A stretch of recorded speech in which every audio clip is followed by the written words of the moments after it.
बहनों और भाइयों, जय गणेश देवा, गणपति बप्पा मोरया। आज हम आपको सुनाने जा रहे हैं गणेश चतुर्थी और गणपति विसर्जन की कथा।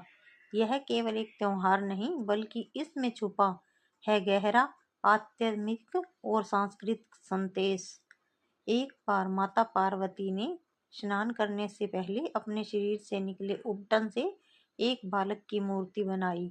उसमें प्राण फूंक कर उसे अपना पुत्र मान लिया और आदेश दिया, बेटा जब तक मैं स्नान कर रही हूँ कोई अंदर न आए। उसी समय भगवान शिव पधारे। उन्होंने अंदर जाने की इच्छा जताई, परंतु बालक ने रोक दिया। भगवान शिव को क्रोध आया और उन्होंने त्रिशूल से बालक का मस्तक अलग कर दिया। जब माता पार्वती बाहर आई तो अपने पुत्र को मृत देखकर विलाप करने लगी। उनका शोक इतना प्रचंड था कि तीनों लोग डोल उठे। देवताओं ने आकर भगवान शिव से कहा कि देवी के क्रोध से सृष्टि संकट में पड़ सकती है। तब भगवान शिव ने गण के साथ जाकर एक हाथी का मस्तक लाकर उस बालक के धड़ पर जोड़ दिया। बालक पुनः जीवित हो उठा। भगवान शिव ने घोषणा की, आज से यह बालक गणों का अधिपति होगा।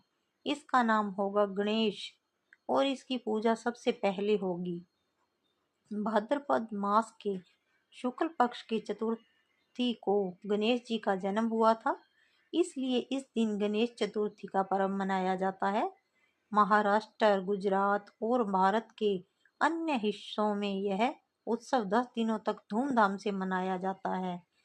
घर घर और पंडालों में गणपति जी की मूर्तियां स्थापित की जाती हैं।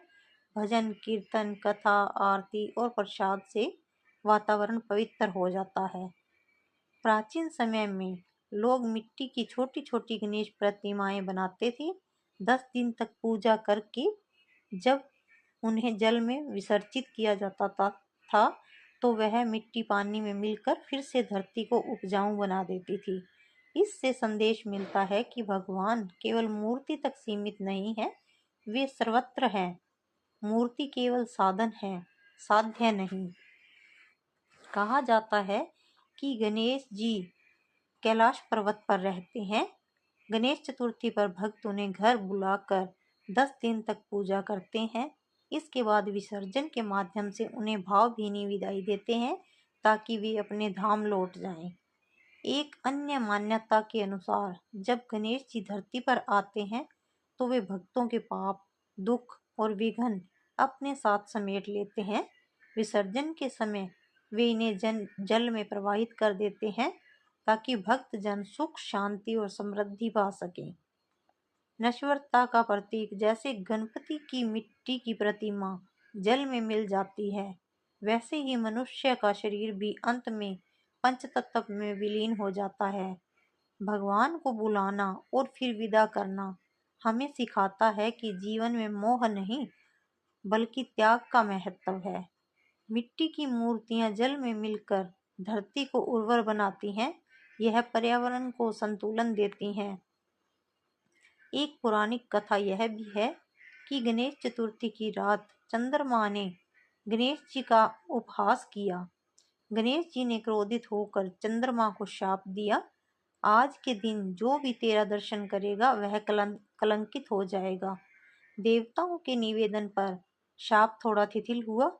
तब से इस दिन चंद्र दर्शन वर्जित माने जाते हैं। यह कथा भी हमें यही बताती है कि गणेश जी न्याय प्रिय और धर्म रक्षक हैं। गणपति विसर्जन केवल एक धार्मिक अनुष्ठान नहीं है बल्कि यह एक सामूहिक उत्सव है। लाखों भक्त गणपति बप्पा मोरया, अगले बरस तू जल्दी आ कहते हुए नाचते गाते बप्पा को विदाई देते हैं। यह विदाई दुखद नहीं होती बल्कि आशा और विश्वास से भरी होती है कि बप्पा अगले वर्ष फिर आएंगे। गणपति विसर्जन हमें गहरा जीवन दर्शन देता है। जीवन अस्थायी है, जो आता है उसे जाना भी है। मोह माया छोड़कर ईश्वर में विश्वास करना चाहिए और सबसे बड़ा संदेश, भगवान मूर्ति में नहीं हमारे मन, कर्म और विचारों में बसते हैं। तो भाइयों और बहनों, गणेश चतुर्थी और विसर्जन केवल पूजा या अनुष्ठान नहीं है, यह हमें जीवन जीने की सच्ची राह दिखाता है। जब हम बप्पा को विदा करते हैं तो मन ही मन यही कहते हैं, हे गणपति बप्पा, हमारे जीवन में दुख और विघ्न दूर करो और अगले बरस जल्दी आओ। गणपति बप्पा मोरया, मंगल मूर्ति मोरया।